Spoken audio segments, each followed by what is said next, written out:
Epilepsy, খিঁচুনি বা মৃগী রোগ যে নামেই ডাকি, এটা শিশুদের একটা নিউরোলজিক্যাল ডিসঅর্ডার। এটা কিন্তু একটা ব্রেইনের একটা সমস্যা।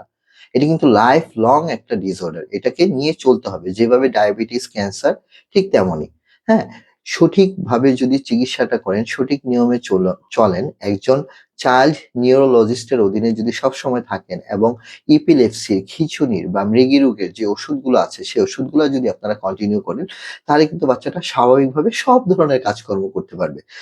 এবং আমাদের সমাজে কিন্তু এরকম অনেক মানুষ আছে যাদের এপিলেপসি থাকে। বিশেষ করে স্পেশাল বাচ্চাদের যদি অটিজম যাদের আছে বা ADHD যাদের আছে বা অ্যা অটিজম স্পেকট্রাম ডিসঅর্ডার যাদের আছে বা সেরিব্রাল পলসি, ডাউন সিনড্রোম এই ধরনের কন্ডিশনের বাচ্চাদের মধ্যে যখন পাশাপাশি ওই ডিসঅর্ডারের পাশাপাশি যদি সে এপিলেপসি বা খিঁচুনি বা এই যে আমরা বলতেছি মৃগী রোগ এটা যদি থাকে তাহলে জিনিসটা অনেক কঠিন হয়ে যায়। সেক্ষেত্রে আপনাকে অবশ্যই একজন চাইল্ড নিউরোলজিস্টের পাশাপাশি অবশ্যই একজন অভিজ্ঞ অকুপেশনাল থেরাপিস্টের শরণাপন্ন হতে হবে। কারণ না জেনে ভুল বুঝে যদি আপনারা আ অকুপেশনাল থেরাপিটা করায় ফেলেন, বিভিন্ন ধরনের এক্সারসাইজ আছে যেগুলা কোনোভাবেই এই ধরনের শিশুদের জন্য করানো যাবে না। কোন এক্সারসাইজটা বাসায় করাবেন, কোন ব্যায়ামটা বাসায় করানো যাবে, কোন ব্যায়ামটা করানো যাবে না সেটা আপনার নিকটস্থ একজন অভিজ্ঞ সার্টিফাইড ধারী অকুপেশনাল থেরাপিস্টের শরণাপন্ন হবেন এবং উনাদের কাছে একটা অ্যাসেসমেন্ট করে দেখবেন যে বাচ্চাটার আসলে সমস্যাটা কোথায় সেন্সরি অ্যাসেসমেন্টের মাধ্যমে এবং উনাদের প্রোগ্রাম অনুযায়ী